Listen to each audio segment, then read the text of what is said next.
Bonjour à toutes et à tous. Merci beaucoup de nous rejoindre sur cet atelier de préparation de rédaction de CV.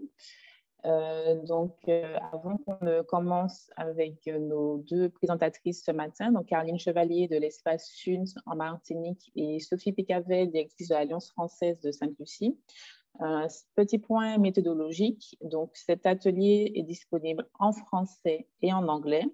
Si vous souhaitez l'écouter en anglais ou le suivre en anglais, il vous suffit simplement de cliquer sur l'icône interprétation en bas de votre écran, comme vous le voyez sur la fiche, et vous pourrez donc suivre cet atelier en anglais. Donc, je vais l'expliquer maintenant en anglais pour les spectateurs anglophones.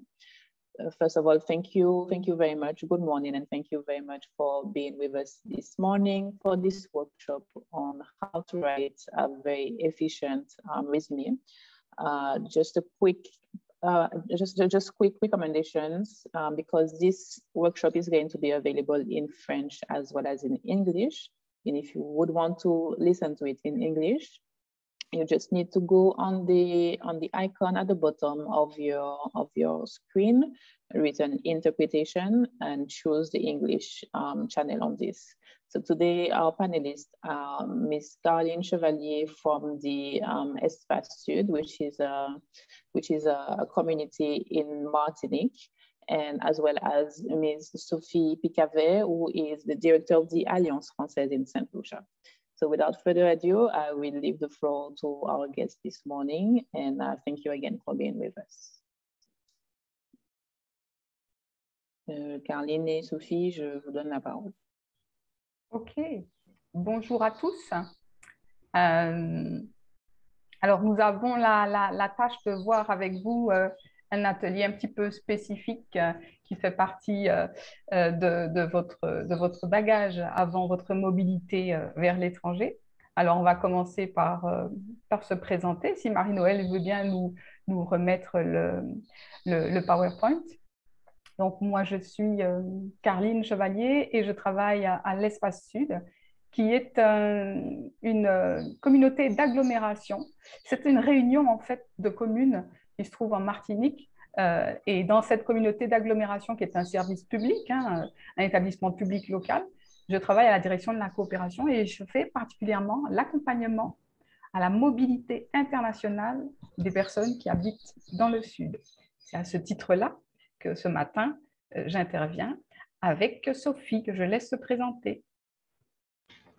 Bonjour à toutes et à tous. Donc, je suis Sophie Picavet, je suis la directrice de l'Alliance française de Sainte-Lucie et déléguée générale des Alliances françaises de la Caraïbe anglophone, qui regroupe un ensemble de 10 alliances françaises.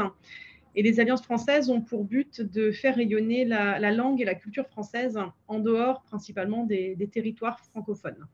Donc, nous sommes voisins de la Martinique et présents sur les 10 territoires qui sont proches de nous, de la Jamaïque au nord, au Guyana et au Suriname au sud. Et donc, je vais animer avec Caroline cet atelier sur le CV et le format francophone-anglophone et ses petites différences et subtilités. Donc, c'est un petit peu court comme format, donc 20 minutes, on ne pourra pas rédiger avec vous et avec chacun d'entre vous le CV. Mais en tout cas, on va essayer de vous donner des pistes pour éviter quelques erreurs que nous avons eu à constater, que ce soit Sophie ou moi-même, dans le cadre de l'accompagnement que nous avons fait. Donc, pour commencer, un petit mot sur ce que c'est que le CV. C'est quoi le CV ? Si on cherche la définition stricte, c'est un document qui détaille le parcours et les compétences acquises d'un individu. Il s'agit en général du parcours scolaire ou professionnel et il fait état de la compétence d'un candidat à un poste. Est-ce que tu as quelque chose à rajouter, Sophie, sur ça ? Alors, comme Caroline vient de le dire, le CV, ça va être un petit peu votre carte d'identité qui va arriver soit dans un bureau pour une formation, soit sur le bureau d'un employeur. Donc, ça va être vraiment l'outil qui va vous représenter et qui est votre carte d'identité en dehors d'un document officiel, en dehors du passeport, de la carte d'identité. Donc, si on continue un petit peu, il y a des choses à penser avant de se précipiter pour le rédiger, en fait. Il y a des petites choses qu'il faut avoir en tête avant même de le rédiger. Si on passe à la slide suivante, il faut aussi se remémorer son parcours, ce qu'on a fait. Il faut se rappeler à qui on s'adresse. Est-ce qu'on s'adresse à une université? Est-ce qu'on s'adresse à un employeur? Votre CV, il va être orienté un petit peu différemment si vous vous rappelez bien à qui il s'adresse. Il faut aussi que vous identifiez assez tôt qu'est-ce que vous voulez faire passer comme message. Souvent, je dis à mes candidats, qu'est-ce que vous voulez me vendre? Si je suis un employeur, que voulez-vous me vendre? Est-ce que vous voulez me vendre votre expérience, votre expertise, ou plutôt votre évolution, votre formation? Ça vous permettra de savoir dans quel ordre vous allez classer vos rubriques. Et c'est important aussi de savoir quels sont les messages principaux que vous voulez faire passer. Rappelez-vous de toute façon, pour l'avoir en tête, hein, que nous, on reçoit beaucoup de CV et il manque parfois de certaines choses. Votre CV doit être clair, bien présenté, il doit être aéré, structuré. Il doit nous faciliter le travail parce que c'est très pénible de s'abîmer les yeux pour essayer de lire quand la police est trop petite parce qu'on a voulu tout mettre sur une seule page. Il doit parler à l'employeur. Ça ne doit pas être un CV qui est muet. Il doit dire ce que vous savez faire. Et puis, il doit mettre en avant les informations les plus significatives. Donc, comme vous a dit Sophie, c'est votre première carte de visite, c'est le seul portrait que l'employeur aura de vous, surtout sur l'international, où l'entretien va venir bien après. Donc, il faut absolument que vous puissiez le soigner. Si tu veux rajouter quelque chose, Sophie.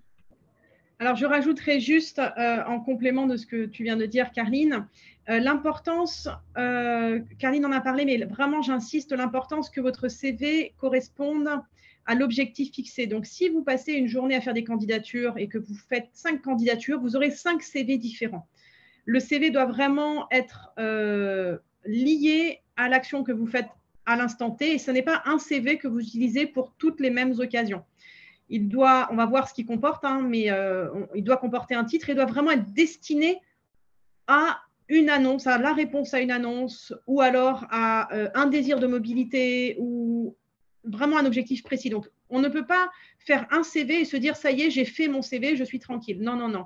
Le CV, il doit évoluer déjà au fur et à mesure de votre carrière. Il y a des choses que vous allez laisser tomber au bout d'un moment. Si vous êtes en début de carrière, que vous êtes étudiant, c'est important de mettre tous les jobs d'été, par exemple, les jobs saisonniers, les petits travails que vous avez faits. Mais plus vous allez avancer dans vos études et votre carrière, hein, plus ces jobs-là ne seront plus indispensables sur votre CV et seront remplacés par des expériences significatives. Donc, c'est vraiment l'adaptation de votre CV à l'occasion pour laquelle vous le destinez. On va passer à un comparatif, en fait. Et justement, Sophie va pouvoir nous détailler sur la slide suivante le CV anglophone. Je laisse Sophie commencer par le CV anglophone qui est sur la gauche de votre écran. Quelles sont les différentes rubriques du CV anglophone, Sophie?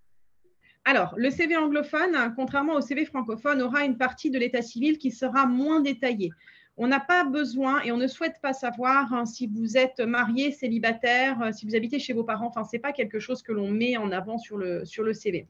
Le CV anglophone ou à destination internationale, c'est indispensable que dans la partie état civil, votre numéro de téléphone, par exemple, pour prendre cet exemple-là, soit au format international. Si vous habitez en France, vous devez commencer par plus 33. Si vous habitez à Sainte-Lucie, plus 758. En Martinique, plus 596. Et ça, c'est indispensable que l'employeur ou le recruteur ait cette information parce que lorsque sa secrétaire ou lui-même souhaitera vous contacter et qu'il n'a pas l'indicatif de votre pays, il ne va pas passer de temps à le chercher. Donc, soit vous l'avez mis sur votre CV et c'est tout de suite utilisable, soit malheureusement, ça peut être, une fois que votre CV aura paru intéressant à l'employeur, et ben, ça peut être rédhibitoire parce qu'il n'aura pas de temps à perdre. Il aura peut-être 4 ou 5 personnes identifiées, mais si vous n'êtes pas joignable efficacement, ça n'est pas possible. Donc, pensez déjà à mettre vraiment ces informations à jour. Et vous pouvez aujourd'hui d'ailleurs mettre des liens cliquables directement. Donc, c'est-à-dire que l'employeur peut cliquer sur votre téléphone ou votre email et directement pouvoir vous contacter. Donc, ça, c'est vraiment important, l'area code. C'est important dans la rubrique professionnelle de présenter brièvement ce que vous souhaitez faire. Donc voilà, vous êtes, je sais pas, vous êtes secrétaire, vous voulez un poste de réceptionniste, et ben voilà l'objectif que vous avez. Donc ça, c'est indispensable de le mettre en avant. On ne traduit pas dans la formation et l'éducation, on ne traduit pas le nom des diplômes. Vous pouvez mettre une équivalence pour indiquer à quoi ça correspond, mais vous ne traduisez pas le baccalauréat, la licence. Vous pouvez mettre équivalent, mais vous laissez le nom originel. Et surtout, si vous avez fait vos études dans plusieurs pays, vous n'hésitez pas à préciser ces pays pour que l'employeur puisse voir que votre parcours est déjà international à la base. C'est important de mettre en avant, bien entendu, les langues que vous parlez. N'hésitez pas, si vous avez une certification, je pense au TOEIC ou au TOEFL pour l'anglais, par exemple, au DELF, au DALF pour le français. N'hésitez pas à le faire apparaître ou à mettre équivalent C2, C1.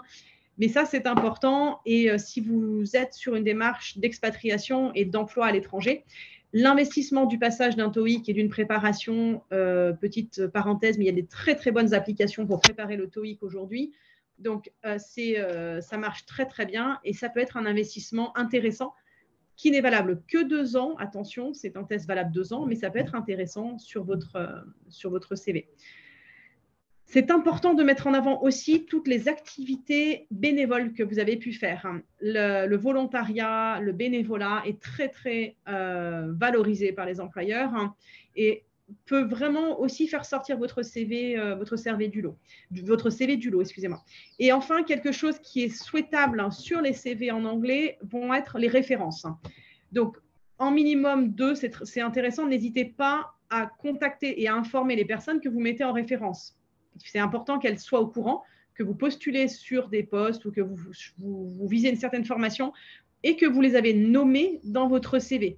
Parce que si elles ne sont pas au courant et que le téléphone sonne, donc attention pareil à bien mettre les codes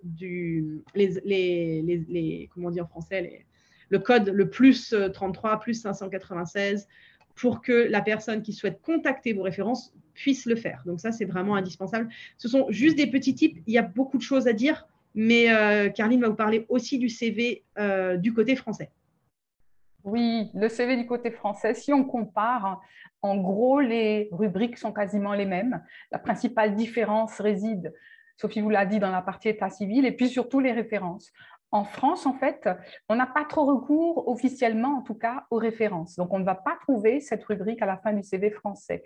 Le CV français va donc avoir, comme le CV anglophone, la partie qui concerne votre état civil. Normalement, on ne met pas sa situation matrimoniale. Je veux revenir sur la date de naissance. Alors, moi, j'ai eu l'occasion de relire un CV avec un employeur et il m'a dit, ben, moi, la date de naissance, ça m'embête parce que je n'ai pas besoin de calculer, je n'ai pas de temps à perdre à calculer, donnez-moi l'âge. Et puis, j'ai des jeunes qui me disent, oui, mais l'âge, ça change chaque année. Mais j'espère bien que ton CV change également chaque année. Donc, ça ne doit pas être un problème que l'âge change chaque année. Et Sophie vous l'a dit, on a quasiment un CV pour chaque candidature. Donc, dans cette partie état civil, pour la France, mettez des choses qui sont directement utilisables par l'employeur, mettez comment vous joindre comme le code de votre destination, mettez vos emails directement, ne mettez rien sur la situation familiale. L'âge, si c'est un plus, vous le mettez. Gardez en tête le principe, c'est que le CV doit avoir de vous des éléments qui sont factuels, qui sont intéressants pour l'employeur. Donc, si l'âge, ce n'est pas un critère intéressant pour occuper le job, je ne vois pas pourquoi le mettre. Donc, c'est à vous aussi de réfléchir en fonction de ce que vous visez, de ce que vous allez y mettre. Mais l'état civil, normalement, ne doit pas être générateur de discrimination. Donc, faites très attention à ce que vous y notez. L'expérience professionnelle, il ne suffit pas de nous donner la liste et les lieux, il faut nous donner les postes que vous avez occupés et pour chaque poste que vous avez occupé, les spécificités du poste. Il y a une partie qui concerne vos compétences et j'ai envie de dire que c'est le plus important de votre CV. Moi, je n'ai pas de problème à vous dire que vous pouvez mettre ça avant l'expérience professionnelle. Vous pouvez tout à fait mettre une rubrique compétences professionnelles où vous allez pouvoir détailler exactement ce que vous savez faire pour l'employeur. La partie formation, on l'a vu, il faut que vous puissiez donner les équivalences pour que l'employeur comprenne quel est votre niveau général. Donc, on va en général chercher, d'ailleurs, on fera une petite focale, Sophie va vous faire une petite focale sur justement les niveaux de formation. Et puis, les activités extra-professionnelles, c'est important de donner, si vous les mettez, donnez-nous du contenu. Il ne suffit pas d'écrire cinéma, lecture, sortie, voyage. Il faut me dire si vous êtes passionné par les romans policiers d'Agatha Christie, par exemple, si vous avez fait 10 ans de basketball avec un poste de capitaine, si vous me mettez une information dans les activités extra-professionnelles, elle doit me donner à voir des choses concrètes sur vous. Donc, ne mettez pas simplement une ligne parce qu'il faut remplir cette rubrique, mettez les choses qui sont importantes et qui peuvent même donner lieu à une discussion avec votre employeur. Vous avez fait 10 ans de chorale, ça peut donner lieu à une discussion avec votre employeur. Vous faites de la guitare classique depuis 9 ans, vous avez été au conservatoire, là, vous commencez à donner une information extra-professionnelle qui peut avoir du sens pour votre employeur. Donc, c'est une rubrique qu'il ne faut pas simplement bâcler en mettant quelques mots, mais qu'il faut, je crois, penser de façon stratégique avec tout le reste du contexte de votre CV. Voilà pour le comparatif.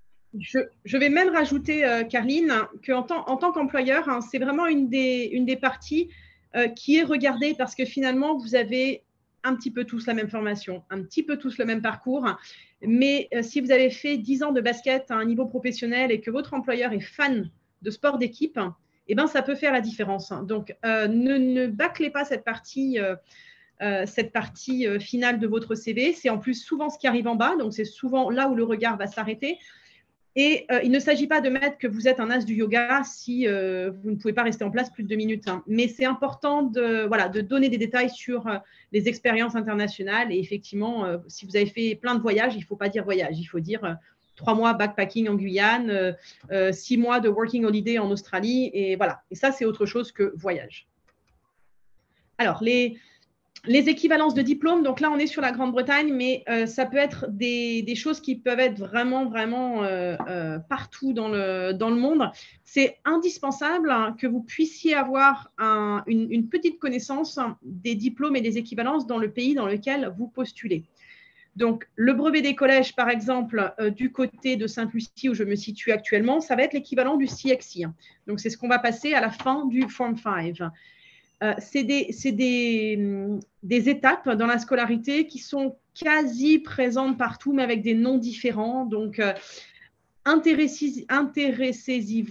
Le baccalauréat n'est pas présent partout par un examen, mais en tout cas, la fin de l'école secondaire est présente. Donc, ça, c'est quelque chose qui est classique.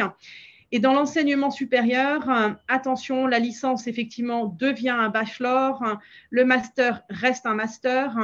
Mais le bachelor aux États-Unis, c'est 4 ans. En Angleterre, ça peut être aussi 3 ou 4 ans. Le master, ça n'est pas le même nombre d'années. Donc, faites attention à ces équivalences. Et encore une fois, ne traduisez pas votre diplôme, mais mettez l'équivalence que vous estimez dans le pays dans lequel vous candidatez. Si vous candidatez à Taïwan, eh bien, ce ne sera pas le même diplôme que si vous candidatez aux États-Unis ou en Angleterre. Donc, c'est important que la personne puisse savoir, par exemple, qu'est-ce qu'un BTS, donc un brevet de technicien supérieur, mais que ça veut dire que c'est une formation technique, une formation diplômante déjà, mais une formation pratique. Donc, vous pouvez mettre entre parenthèses Vocational Training Certificate pour que la personne puisse savoir l'équivalence de votre diplôme. Mais renseignez-vous vraiment dans le pays dans lequel vous candidatez. Je vois une question dans le chat concernant les CV en français. Que pensez-vous des CV de 2 pages? Alors, Madame Jérémy, ça va dépendre de votre âge. Si vous êtes en milieu de carrière, un CV sur 2 pages peut être complètement accepté avec les publications éventuellement que vous avez faites, l'expérience professionnelle, etc. Si vous êtes en début de carrière, que vous sortez d'études, pour moi, le CV en 2 pages n'est pas du tout conseillé. Mais le risque aussi du CV 2 pages, c'est l'employeur qui imprime le CV et qui oublie la 2e page dans l'imprimante. Donc, attention, le CV en 2 pages, ce qui est le plus attendu par l'employeur sera sur la première, ça c'est certain. Il faut vraiment que les 2 pages soient justifiées. Si c'est pour juste mettre de l'espace et des fleurs, ce n'est pas intéressant. Caroline, je ne sais pas si tu veux rajouter quelque chose sur le CV en 2 pages. Et en plus, on a parfois des CV en 2 pages où le candidat ne met pas en deuxième page, il ne remet pas son nom et son prénom, puis numéro 2. Et du coup, c'est une deuxième page qui est égarée et elle n'est quasiment pas lue. Donc, bien sûr, on peut avoir des CV en 2 pages. Je pense notamment à des personnes qui mettent des publications ou des choses spécifiques, mais essayez de bien les lier, essayez de noter votre nom sur la page 2, parce que quand il a imprimé 50 CV, il a 50 pages 2 où il n'y a pas de nom. Et ça, franchement, donc oui, parfois ça se justifie d'avoir 2 pages de CV, mais soyez bien attentifs à ce que vous mettez en page 2, parce qu'il ne va pas forcément aller sur la page 2. Et je pense que ce qui est souvent utile dans la page 2, c'est de reprendre un petit peu la présentation que vous avez sur la page 1. Alors, bien sûr, vous ne remettez pas toute votre identité et votre email et tout ça, mais c'est effectivement indispensable que la personne puisse savoir qu'il y a une deuxième page. Et voilà, il faut vraiment que votre CV soit intéressant pour que la personne la regarde. Si on est dans de la recherche, ils vont vouloir voir les articles que vous avez publiés, etc. Si vous sortez d'école de commerce, d'un master ou quoi que ce soit, là non, pour le coup, ce n'est pas possible. Sauf si vous avez gagné plein de prix, fait plein de, je sais pas, que vous avez monté 3 associations et 5 événements, oui, mais sinon. Après ça, il y avait un petit focal il y avait une diapo qui concernait le système dans l'OECS. Sophie, si tu voulais en dire 2 mots, il faudrait passer à la diapo d'après. Voilà. C'est structure d'éducation. Voilà. Voilà, la structure de l'éducation, elle est différente dans chaque pays. On ne rentre pas forcément au même âge à l'école. On ne s'est pas organisé de la même façon. On ne passe pas dans le secondaire au même âge. Excusez-moi, il y a un hélicoptère. Et l'école n'est pas obligatoire sur la même durée. Donc là, on voit bien qu'on passe à l'école secondaire après la 6e. Avec le Form 1 jusqu'au Form 5 et le passage du CSEC, CXC à la fin. L'école peut commencer avant 6 ans, mais pas pour tout le monde. Et l'école, alors ce qu'on appellera en anglais post-secondary or tertiary education, commence après le Form 5, ce qui est en Europe commence après le Grade 12 ou le A-Level. Donc, on voit bien sur cette slide que l'éducation n'est pas quelque chose de linéaire dans tous les pays et qui montre vraiment l'intérêt de vous renseigner. Vous ne pouvez pas en France prétendre aller à l'université une fois que vous avez un CSEC. Ce n'est pas possible. Il vous faut 2 années supplémentaires qui sont soit dans un community college, soit dans un autre établissement d'enseignement secondaire. Mais voilà, c'est un des exemples. Vous ne pouvez pas entrer dans l'enseignement supérieur juste après le Form 5. Donc, ça, c'est vraiment une illustration. On sort du Form 5 à 16 ans. En France, on sort par exemple à 18 ans du bac. C'est une moyenne encore. Il y a bien sûr des personnes qui peuvent rester plus longtemps ou sortir plus tôt. Ça, c'est vraiment une moyenne. Ok, merci pour cette focale. Je voulais faire une focale sur les soft skills, les compétences douces, comme on dit, même si les Français aiment bien quand même garder ce terme de soft skills. Si les compétences plus dures recouvrent vos compétences techniques, les soft skills sont des compétences personnelles et sociales. Elles sont orientées vers les interactions que vous avez avec les individus et à la différence du quotient intellectuel, elles vont faire plus appel à votre intelligence émotionnelle. Elles jouent un rôle clé dans votre épanouissement, dans l'épanouissement d'un individu au sein de son environnement. Et votre employeur peut y être assez sensible. Elle s'appuie également sur vos valeurs, par exemple, et elle parle beaucoup de vous. Donc, quand on n'a pas encore d'expérience professionnelle, il est important de bien identifier justement ces talents que vous avez, ces soft skills, pour pouvoir, lors de l'entretien, en faire état ou lors de vos courriers, parce qu'elles sont très, très importantes. On a également quelque chose qui est important, ce sont les compétences, à l'heure d'aujourd'hui en tout cas, les compétences numériques, l'adaptabilité, la flexibilité, le sens de la communication, le sens du collectif, l'intelligence émotionnelle, la créativité, la pensée critique. Ça, ce sont des choses qui sont communes à tous les emplois, à tous les postes, à tous les statuts. Mais ça, ce sont des choses qui sont recherchées par l'employeur et dont on doit pouvoir faire la preuve. Je pense que c'est important de faire une focale, surtout quand on est étudiant et qu'on pense qu'on n'a pas encore de compétences professionnelles acquises. C'est important d'identifier ces compétences douces, pouvoir en faire état auprès de l'employeur. Est-ce que tu veux rajouter quelque chose, Sophie ? Alors, je vais rajouter un petit exemple pour le numérique. Attention, effectivement, si vous maîtrisez le pack office, ce n'est pas la peine de citer tous les outils du pack office. Vous mettez pack office, ça ira très bien. si vous ne maîtrisez pas le pack office, il ne faut pas citer que vous maîtrisez le pack office. Tout le monde n'est pas complètement à l'aise avec le numérique. Donc, vraiment, citer des choses avec lesquelles vous êtes confortable. C'est indispensable de le faire, mais restez dans des choses confortables. Moi, j'ai recruté une assistante une fois qui, en fait, ne savait même pas utiliser Word et avait marqué Pack Office parce qu'elle avait trouvé ça sur Internet. Donc, aujourd'hui, effectivement, c'est la base. Si vous ne savez pas faire, il y a plein de formations que vous pouvez faire en ligne gratuitement. Vous pouvez vous rapprocher des, j'imagine, Carline, des communautés de communes ou des choses comme ça, non, pour pouvoir avoir des formations oui, tout à fait. Le Pôle emploi, en tout cas, peut vous organiser des formations. Et il y a même des passeports de compétences européens sur l'utilisation du numérique. Donc, n'hésitez pas à vous rapprocher du Pôle emploi pour ça. Voilà, faites-le pour pouvoir le mettre et puis pouvoir avoir ça. Alors, Anna, on peut parler plus lentement, mais il y a de la traduction en principe. Vous avez accès à la traduction en anglais. Voilà. Donc, on peut parler plus doucement, mais il nous reste 4 minutes. Il ne reste pas beaucoup de temps. Oui. Plein de choses encore à couvrir, donc on est désolé. Comment traduire le diplôme d'ingénieur JNID? Ça va dépendre si c'est un diplôme d'ingénieur français ou un diplôme d'ingénieur d'une autre école. Les diplômes d'ingénieurs français sont très, très, très reconnus à l'international. Ils sont l'ingénieur français avec un I majuscule est fortement apprécié, mais ça va dépendre aussi de quel est l'objectif de votre CV. Comment faire si on n'a aucune expérience professionnelle dans le domaine pour lequel on postule? C'est pas grave parce que l'employeur, il sait quand même qu'au bout d'un moment, vous allez devoir commencer. Ça va dépendre quel est le poste. Ne visez pas non plus un poste peut-être visez pas forcément un poste tout de suite très haut. Essayez de rentrer aussi par la petite porte. Et si on n'a pas d'expérience professionnelle, vous avez sûrement des expériences extra-professionnelles, comme l'a dit Carline, qui peuvent justement montrer que vous n'avez pas l'expérience professionnelle, mais vous avez fait d'autres choses qui sont liées au poste pour lequel vous postulez et vous avez les compétences. Et vous êtes à même aussi de développer d'autres compétences. Je te laisse compléter, Carline, sur la question de si on n'a pas les compétences professionnelles. Oui, je vous donne un exemple. À une époque, il y avait dans certains endroits des femmes qui faisaient de la couture et puis tous les ateliers ont fermé. Ce sont des personnes qui ont pu être reclassées dans le domaine justement de la construction de petits outils informatiques parce qu'une de leurs qualités, c'était la minutie.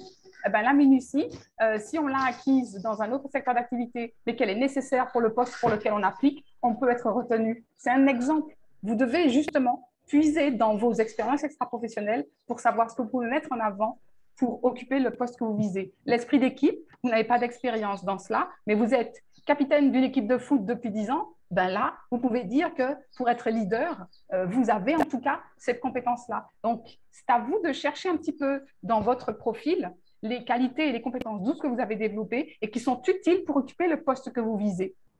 Parce que ça, l'employeur ne va pas pouvoir le chercher. C'est pour ça que c'est vous à donner l'exemple à l'employeur. Même si je n'ai pas d'expérience, voilà, je suis capitaine d'une équipe, je suis président d'une association, je suis gestionnaire d'une entreprise. Donc voilà, là, même si je n'ai pas d'expérience, mais que j'ai d'expérience professionnelle, mais que j'ai d'autres expériences extra-professionnelles, je peux m'en nourrir pour convaincre l'employeur. Et vous avez peut-être aussi organisé, je ne sais pas, tous les bals de l'école. Vous avez peut-être monté une association étudiante, des choses comme ça. Et ça, c'est important de le mettre en avant. Il n'y a pas d'autres questions. On va peut-être avancer un petit peu parce qu'on voulait vous montrer en fait des contre-exemples de CV. Donc, c'est la prochaine slide. Parce que, excusez-moi, ce sont les CV qui peuvent vous paraître très bien sur la forme. Ils sont assez jolis, ils sont attrayants, mais en fait, sur le fond, si nous, on les regarde avec l'avis du recruteur, eh bien, il y a des erreurs. Je laisse, par exemple, Sophie vous parler du CV qui est sur la droite de l'écran, du CV gris. C'est un CV rédigé en anglais. Le CV gris rédigé en anglais, quand on le regarde comme ça, on peut se dire qu'il est joli. Il est organisé, il est lisible, il y a des cases, il y a des compétences, les choses sont là. Il y a des typos presque à chaque ligne. Donc là, c'est quand ça ne va pas. Attention, attention, votre CV vous représente. Donc, si l'employeur a affaire à un CV qui n'est pas juste, avec des fautes, des typos, là, vous ne pouvez pas voir, mais par exemple, il y a des 2 points, il y a plein d'espaces, il y a des lettres inversées, c'est pas possible. D'accord? Votre CV, faites-le relire par des gens qui ne vous connaissent pas, faites-le relire par des gens qui ne connaissent pas votre parcours, avec cet esprit critique et pouvoir justement voir ce qu'il y a. Ce CV, malheureusement, c'est une demoiselle qui a plein de compétences à l'international, mais qui ne les a pas mises en avant. D'accord? Il y a plein de pays. Il faut faire ressortir le pays. Il faut faire ressortir, par exemple, elle a travaillé pendant 2 années de suite au même endroit. On ne le voit pas. En tant qu'employeur, c'est important de voir qu'une équipe lui a fait confiance et 2 années de suite. Donc, c'est très valorisant. Et ça, c'est à mettre en avant. Donc, il y a plein de choses qui ne vont pas. Je profite, ça n'est pas le cas sur ce CV, mais pour attirer l'attention sur 2 choses. Si vous souhaitez mettre une photo, nous ne sommes pas sur un site de rencontre. Donc, la photo doit être professionnelle. Vous pouvez passer du temps aujourd'hui avec votre smartphone à faire une jolie photo, une petite veste de tailleur, quelque chose où on ne voit pas les épaules, pas dénudé. Ça n'est pas un site de rencontre, c'est un CV. Donc, il faut vous montrer professionnel, même si vous postulez pour aller faire un CAP esthétique où le côté charme et glamour doit sortir. Ça n'est pas ce qui doit sortir sur votre CV. Donc, on fait une photo professionnelle si vous souhaitez mettre une photo. L'adresse email doit être professionnelle. Vous ne pouvez pas mettre une adresse professionnelle rosedupays@hotmail.com. En ce qui me concerne, je ne suis pas fan des adresses Hotmail. Vous pouvez tous vous faire une adresse Gmail aujourd'hui qui fait professionnel et que vous pourrez garder toute votre vie.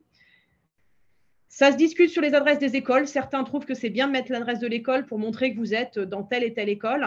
En ce qui me concerne, je trouve que vu que c'est une adresse que vous n'allez pas garder toute votre vie, c'est pas mal une adresse générique mais professionnel. On oublie les choupettes, tous les petits mots affectifs. Ça n'est pas professionnel. Et ça, c'est indispensable que votre carte d'identité, en fait, soit bien. C'est petit, vous ne pouvez pas voir grand-chose sur ce CV, mais le fond gris qui a été choisi par la personne n'est pas non plus optimal. Il y a plein de choses qu'on ne peut pas lire. Et la police fait que ça devient compliqué.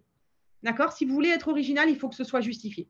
Je te laisse, Caroline, sur le deuxième CV. Oui, violet. je vais être obligée d'aller assez vite parce qu'en fait, le temps est court. Donc, sur la forme, c'est un CV de graphiste. Donc, elle a pris son temps pour faire des choses qui sont très graphiques. Mais en fait, si on rentre dans le fond, le contenu, on n'a même pas envie de le lire parce qu'il y a trop de choses qui sont écrites. Et du coup, elle a perdu l'employeur, en fait, parce qu'il n'est pas assez lisible, ce CV. Donc, il y a pas mal d'erreurs. Faites attention autant à la forme qu'au fond. Faites attention à la grosseur des caractères. Si quelque chose n'est pas assez lisible, l'employeur, il est un petit peu agacé. Et il n'est pas forcément dans une humeur qui lui permette de bien comprendre. Elle commence en mettant sa date de naissance. Est-ce que ça a un intérêt pour occuper le job? Je ne sais pas. Elle ne met pas non plus le poste qu'elle vise. Il y a beaucoup de choses qui ne sont pas exactement ce qu'on attend et qui ne nous font pas gagner du temps. Bon, on ne va pas rester plus longtemps sur ces contre-exemples parce qu'on va avoir le temps de vous donner quelques tips sur le CV et la lettre. Donc, on va continuer. Je vais passer sur les sites aussi pour vous donner des points clés sur le CV. Des points clés sur le CV, c'est avoir déjà un objectif défini. J'envoie à qui pour faire quoi? Le CV, il est synthétique, ce n'est pas un roman. Vous n'avez pas à écrire énormément de choses dedans. Mettez les choses principales avec des points clés. Vous devez avoir une présentation irréprochable. Parfois, on conseille aux candidats de mettre les CV sous format Acrobat, qui permet que quand il arrive à l'employeur, il ne bouge pas et qu'il reste figé. Vous devez avoir des points forts qui ressortent de votre CV et vous devez avoir de l'authenticité. Et puis, comme vous a dit Sophie, pensez à faire relire votre CV par un natif pour ne pas laisser des erreurs, des faux amis ou des choses qui sont incompréhensibles pour l'employeur étranger. Est-ce que tu veux rajouter quelque chose? Malheureusement, le temps presse. C'est des petits tips, mais qui peuvent faire la différence. Soyez vous-même, mais soyez professionnel et vraiment irréprochable dans votre CV. C'est compliqué, mais une fois que vous avez une bonne base, il va vous suffire de l'adapter au poste, il va vous suffire de le mettre à jour et je sais pas comment dire en français, le updater avec vraiment l'objectif visé. Mais voilà, vous passez du temps la première fois et après, ce sera un investissement à long terme. Il suffira de l'actualiser après, de l'actualiser avec les nouvelles choses. Et on va se retrouver à 11h30 pour ceux qui souhaitent parler de l'entretien de motivation. Alors, on va continuer juste pour vous donner quelques éléments pour les Français qui ne connaissent pas. Il existe des formulaires de candidature. Il faut les remplir soigneusement. c'est parfois très utilisé par les entreprises dans le monde anglo-saxon, même si nous, on ne connaît pas, mais il faut que vous sachiez que ça existe et que certaines questions peuvent vous paraître un petit peu tendancieuses. Ça n'est pas le cas. Elles permettent des fois de pouvoir sélectionner un candidat par rapport à son origine. Vous ne devez pas vous heurter, mais vous devez les remplir. C'est le premier signe que vous êtes motivé pour le job. On va continuer avec un mot sur la lettre de motivation. Sa définition, c'est un document qui va accompagner votre CV et qui doit être d'une page maximum. Et même si c'est une main que je vous ai mis comme pictogramme, il n'est pas question de la rédiger à la main. Il faut la dactylographier, bien sûr. Elle est adressée à un recruteur pour lui faire part de votre volonté de travailler avec lui, tout en faisant valoir vos qualités pour le poste. Et il ne faut pas de redondance. C'est-à-dire que ce qui est déjà dans le CV ne doit pas se retrouver dans la lettre. Votre lettre, elle est complémentaire de votre CV et elle doit aller droit au but. Et en général, elle doit être assez synthétique, en tout cas. Même en France aujourd'hui, on ne fait pas de littérature dans une lettre de motivation. On donne les points essentiels qui complètent parfaitement votre CV. Je vais continuer pour les quelques types, justement, pour la lettre de motivation. Elle doit être vivante et vous donner envie, en tout cas, de vous rencontrer, parce que c'est l'objectif de la lettre de motivation. Si on fait une lettre, c'est pour pouvoir décrocher un entretien. Elle ne doit pas être redondante avec votre CV. Je ne redis pas ce qui est déjà sur le CV. Pas la peine de redire, j'ai un master ci, j'ai un master là. Elle doit être adaptée à chaque candidature. Ce n'est pas une lettre avec du copier-coller que vous avez fait d'un autre truc. Faites attention à ça. Elle comporte un objet, en gros 3 paragraphes, moi, vous, nous, et je vous dis ça parce que j'en lis beaucoup et les jeunes en général ont tendance à faire des lettres où il n'y a que du moi, moi, moi. On se demande s'ils ont pensé se mettre un moment à la place de l'employeur. Elle doit se conclure par une demande d'entretien, c'est le minimum, et surtout par une signature. Je laisse Sophie rajouter quelques éléments sur la lettre de motivation. Oui, la lettre de motivation, elle viendra une fois que le CV aura attiré l'œil de l'employeur. Alors, il y en a qui font le contraire, mais c'est quand même très souvent d'abord le CV. Et si le CV est intéressant, on va regarder la lettre. Je ne vous cache pas que les recruteurs n'y passent pas plus de 2 minutes. Hein. Ils ne vont pas lire tout en détail. Ils vont effectivement voir ce que vous rajoutez par rapport à votre CV. Ils vont voir la façon dont vous exprimez. Ils vont voir ce que vous attendez de ce courrier. Comme l'a dit Carline, on y demande un entretien, sinon elle n'a pas de sens. Et pour revenir à la question sur les 2 pages, une lettre de motivation de 2 pages, ça devient vraiment quand il faut vraiment faire de la prose. Mais en général, si c'est des postes assez classiques, une page, c'est quand même bien. Alors, Carline l'a dit, mais je le redis, signez votre lettre de motivation. Il y a plein d'outils en ligne pour faire des signatures digitales. S'il vous plaît, signez votre lettre. Hein, parce qu'on veut voir que c'est à nous que vous écrivez. Et je reçois honnêtement quotidiennement des candidatures qui sont les mêmes, qui sont envoyées à toutes les alliances françaises. Et on n'y donne pas d'attention parce que pourquoi nous et pas une autre alliance française? Donc, personnalisez votre courrier et évitez les choses qui vont tout de suite mettre en évidence que c'est du copier-coller avec un autre courrier. Pour finir, est-ce que les questions, on les a eues pendant la présentation, je pense. Donc, est-ce qu'il y a d'autres questions? Il y avait une dernière question à laquelle on n'a pas encore répondu sur les candidatures spontanées. Est-ce qu'elles sont plutôt recommandées, conseillées ou pas forcément?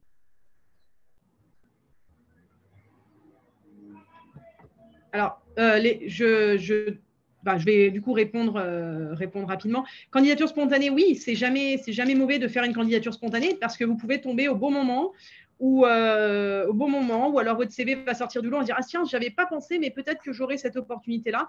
Et puis le CV peut aussi être gardé par l'employeur, donc il n'y a pas, moi je vous dirais pas de ne pas candidater si c'est une candidature spontanée, faites-le bien.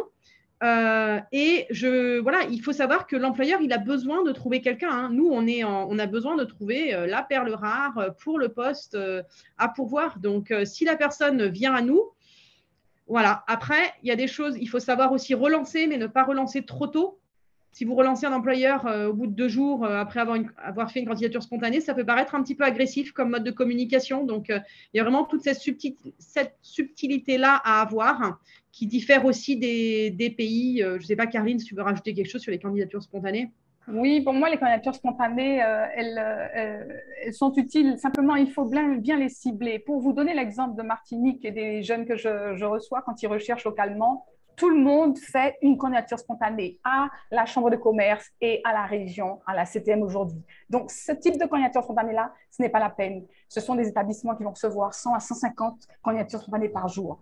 La candidature spontanée est optimisée quand vous avez correctement ciblé l'entreprise que vous visez. Parce que vous avez entendu aux actualités qu'ils avaient un gros marché, qu'ils avaient obtenu des choses spécifiques, la création d'un joint venture ou n'importe quoi. C'est simplement qu'il faut bien cibler. La candidature spontanée, c'est une bonne chose. Il faut bien cibler. Et si on peut faire jouer son réseau, mais bien sûr que les candidatures spontanées s'expliquent. Par contre, on ne fait pas, encore une fois, les mêmes candidatures que tout le monde. On fait quelque chose qui nous ressemble et on sait pourquoi on est allé là. Et puis, a priori, on sait aussi trouver les mots pour faire mouche auprès de l'employeur et qui se rappelle de vous. Il y a une autre question. Est-ce recommandé d'écrire le nom du poste en haut du CV? Moi, je dis oui. Je gagne du temps quand j'ai un CV et qu'on me met directement commercial bilingue français-anglais. Je gagne du temps. Là, je sais que ce CV-là, il est sur la pile que je vais garder, qu'après, je vais rentrer dans les compétences. Donc, oui, mettez votre nom de poste en haut du CV, surtout si vous n'avez pas de phrase d'objectif. Je vais juste me permettre de répondre à la dernière question et je vais devoir vous laisser parce que je suis attendue depuis 11 minutes dans une autre réunion. Peut-on demander à un employeur pourquoi on n'a pas été retenu? Moi, je trouve ça très bien. L'employeur vous donnera du temps ou ne vous en donnera pas. Mais au pire, le pire qui puisse vous arriver, c'est que l'employeur ne souhaite pas vous répondre. Il y a certains employeurs qui apprécient, d'autres qui n'apprécient pas. En ce qui me concerne, ça m'arrive de temps en temps de donner du temps à une candidature pour expliquer des choses et dire, voilà, là, ça ne va pas du tout. Et essayer de donner quelques pistes ou alors d'essayer de justifier non parce qu'on n'a pas à justifier, mais de dire, ben, voilà, les compétences ne sont pas là, le parcours est trop jeune. Mais vous pouvez demander et la pire des réponses que vous puissiez avoir, c'est ben, on n'a pas de réponse à vous donner en fait. Ou pas de réponse du tout. Je suis tout à fait d'accord avec Sophie. Hein. Par contre, c'est vrai que moi, j'aurais posé la question de façon positive, demander à cet employeur quels sont vos points de progrès. Et là, il sent bien que l'objectif, c'est de vous aider à avancer. Et comme il s'en voudra de ne pas vous avoir retenu, il va être assez content que vous lui donniez la chance de se racheter en vous aidant à avancer. Donc oui, tout à fait. À la fin de l'entretien, un petit mail, merci de m'avoir reçu. Du coup, il a votre email. Et du coup, après, si je n'ai pas de retour, je me permets de le relancer. Oui, est-ce que vous pouvez me donner les points de progrès puisque j'ai constaté que vous ne m'avez pas rappelé. Voilà. La dernière slide, je crois qu'il y a nos coordonnées, donc on va passer la dernière slide pour que vous ayez les coordonnées, les miens et ceux de Sophie, et que vous sachiez que vous pouvez nous contacter par mail, même si moi je suis en Martinique et que je suis au sud, je peux tout à fait vous donner un avis, vous faire une relecture de CV, il n'y a pas de problème. Pareil. Alors, on ne vous fera pas non plus 10 allers-retours.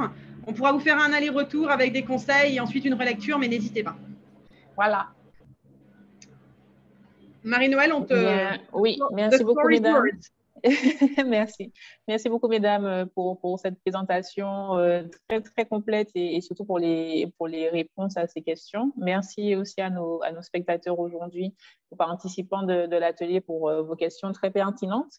Donc, effectivement, on va devoir conclure et il y a tellement de questions qu'on a dû dépasser un peu le temps, mais en tout cas, on se retrouve dans quelques minutes à 11h30, donc avec Sophie à nouveau et cette fois-ci, on parlera entretien professionnel. Donc, vous revenez avec nous dans quelques minutes, toujours sur le salon, et on parlera de ces questions d'entretien professionnel. Un grand merci à nos intervenantes, Caroline et Sophie, ce matin, et au public, je vous souhaite à tout à l'heure.